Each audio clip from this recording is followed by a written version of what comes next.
Hey, what's going on, everybody? Welcome back to the channel. Welcome back for another episode in the Constrictor Chamber. Hopefully you guys are having an awesome day and you get to hang out with your reptiles. I tried to go live last night, Tuesday night, and I just kept on getting dropped connections. I'm not sure if it was something going on with YouTube. I'm not sure if it was on my end because it was storming and it was raining pretty heavily.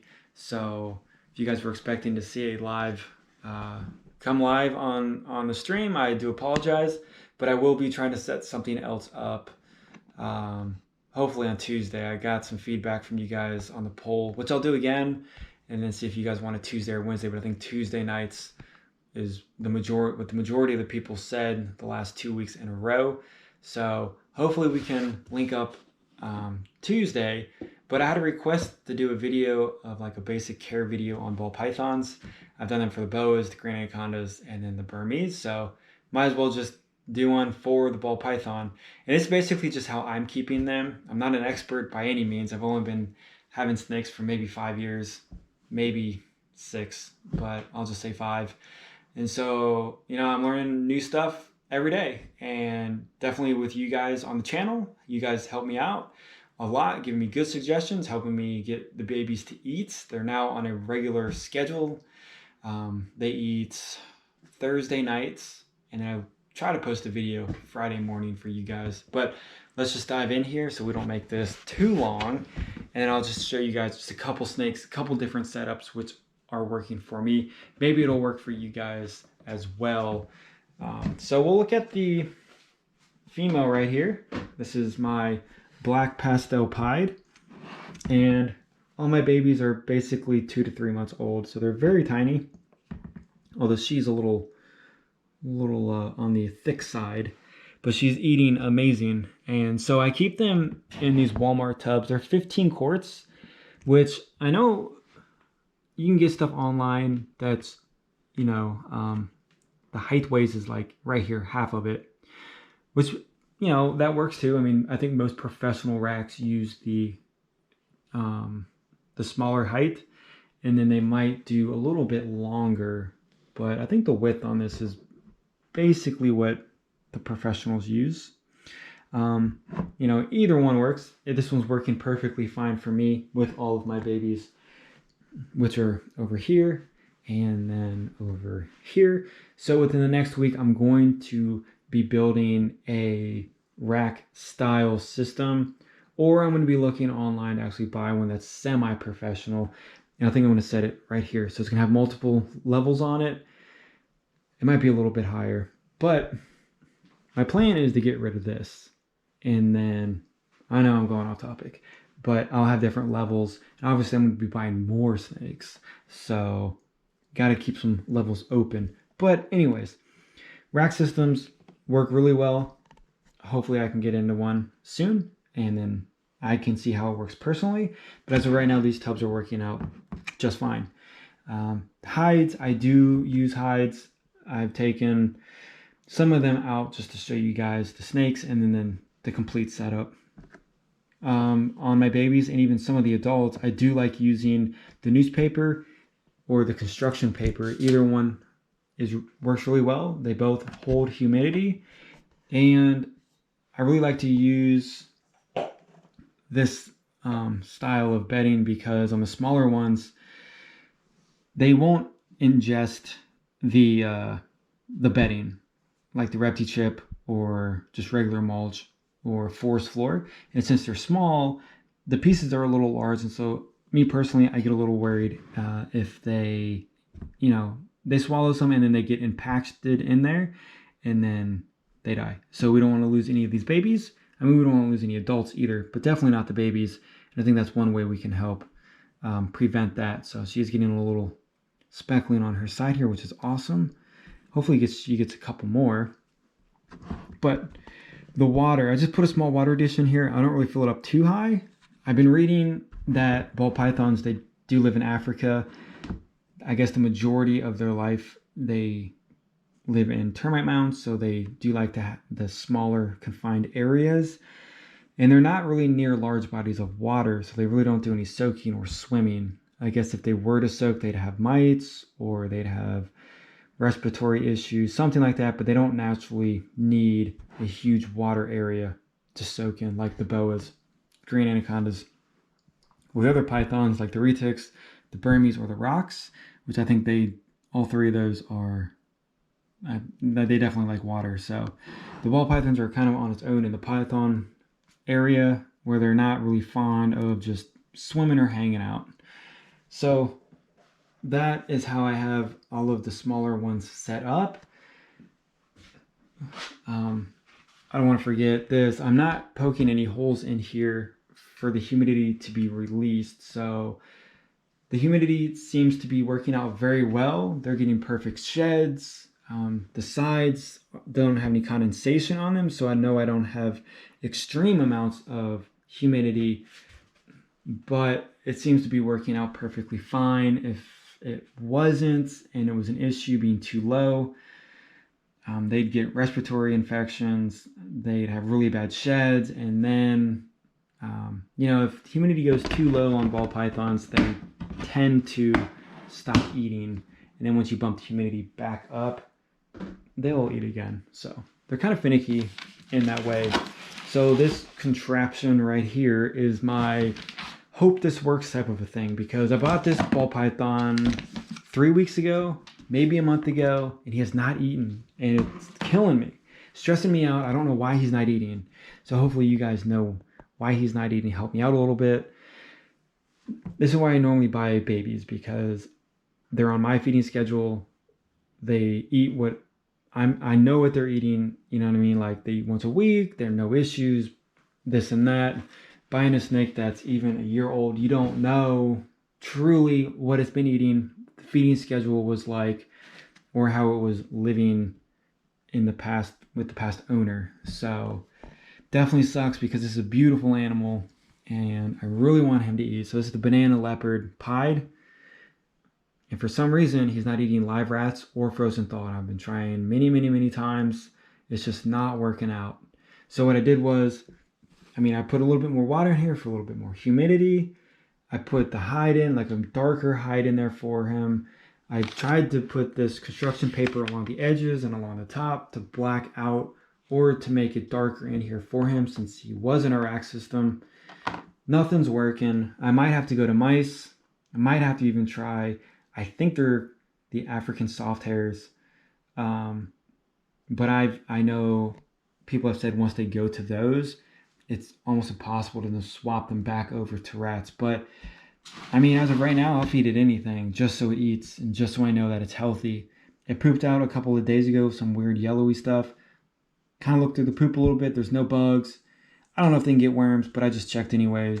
Nothing weird, but I don't know why it pooped, because it hasn't eaten anything. So hopefully we can get him to eat.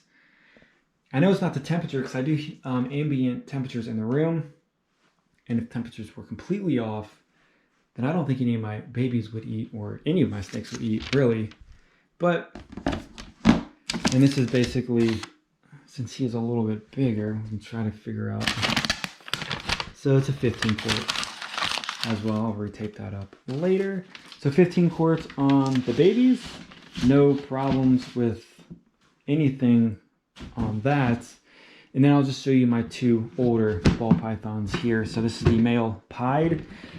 He eats only live, which is, it is what it is. I've gotten used to it. It's annoying getting a live rat.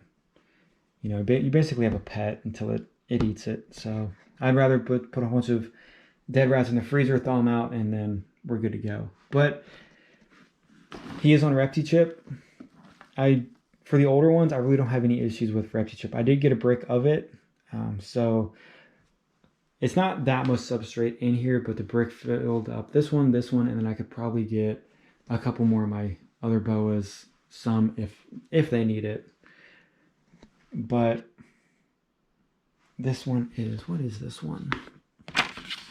So this is the 10-gallon, 38-liter, and I think the size is appropriate for him and her. They're around 1,000 grams. She's a little bit more, but they're not massive. They're not 3,000, 4,000 gram snakes. But if they do get to that size, I think I would jump up to a different size than this. And then we'll just look at her because ball pythons are pretty calm, pretty relaxed, and they just like to hang out a little bit. So I have a good water size for both of them. I think this one's probably too big for her, but it works. There's my pastel. She was my first ball python, and I have no intentions of getting rid of her. So she has the Repti chip as well. So the Repti chip comes dry in the brick, so you have to wet it down, crumble it up, and when you put it in here, it's pretty soaking wet. So that will spike the humidity in the cage. I've had people ask me like, what do I do? Like it's 80%, it's new bedding. Well, from what I've found out is it'll dry out. It'll dry out within 5 days, sometimes a week. In that time span, your snake will be fine with a higher humidity. And once this stuff dries out, you can just fill up your water dish, accordingly. And then you can mess with the humidity settings as then it should go back down normal, which I personally think normal humidity for ball pythons, or I really keep most of my snakes at around 60 to 65. I think anything less than 50 would be an issue for them with their health. And then they would probably have bad shedding. And if they have really bad shedding, then that's definitely an indication that your humidity needs to get bumped up. So I don't spray them. No need to spray them if your humidity is on point. A lot of people do use tanks. I don't use tanks just because they're a little bit more time consuming and maintenance wise. So a lot of people do like the tanks for the viewing. I'm perfectly okay with coming in here and just opening up the lids. But if you do use a tank with the screen top, you will struggle with humidity. I suggest you use a wet towel on top. You can put foil on top, or you can even get plexiglass cut to fit the size of the screen top. That way the humidity stays in the tank and then you don't have any issues. Or use a ceramic heat bulb. That also helps as well. I really don't have too much experience on the tanks, but I do venture around on Facebook and I see a ton of people with problems using tanks, and then they do like the little tricks to keep the humidity in. They don't use red lights, they don't use real lights, they use the ceramics, and then pretty much everything is good to go. But feeding. So my babies, other than my problem child, they're eating every week consistently. They eat Thursday nights, put the video up Friday morning, Friday sometime in the day, and they eat wrap-ups. So no issues on that. I'm very glad they are off mice, and we're on mice. And then we quickly diverted that problem and got them on, yikes, rats. So this is my albino, the male. No, this is the male. So they're all doing really well, and I've had multiple sheds. Well, not multiple. I've had quite a few of the babies shed out perfectly, so no problems. And then I'll feed these big ones every 10 days on a medium rat. So they definitely do have a different feeding schedule than the boas, and I try not to go more than 2 weeks on them. 10 days I think is perfectly fine. They don't look too fat or obese or anything like that. But sometimes I forget or I push it off from my calendar. So maybe 12. Nothing significant, nothing too long on them. So on the heating aspect of it, I just do ambient temperatures. I run a oil heater in the room. I keep the temperatures around 85. Sometimes it goes up to 86. Sometimes it goes, up and down just a few degrees, but nothing significant. And so far, all of my snakes are doing extremely well on having that ambient temperature and not running heat pads, heat mats, lights, or anything like that. So I would suggest if you have a small enough room, or even a big room, you can just run one or multiple of the oil heaters. It pretty much is extremely cost effective. I really don't even notice my electricity bill going up at all.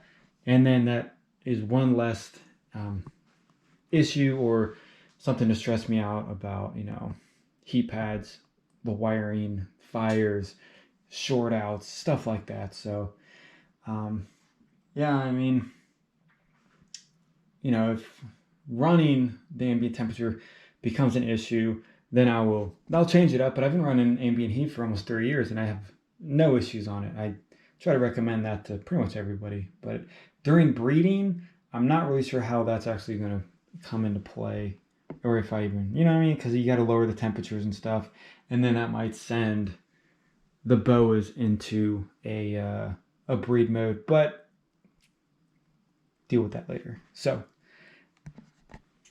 humidity, heat, feeding, cages.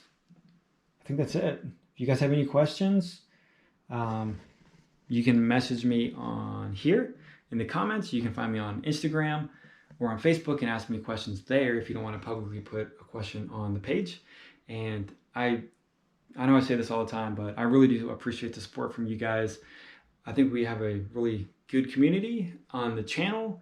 We haven't had too many problems with people coming on and hating the channel publicly, but I have had a lot of videos get shut down, and I had one reported a couple of days ago. So that was fixed. Videos are back up, and so, you know, it's social media. People are going to be however they want to be, but hopefully you guys have an awesome day. And if, you know, this little, you know, how-to, I guess, video kind of helps you guys out, let me know. And if your ball pythons are in a different style of setup, I would like to know that as well.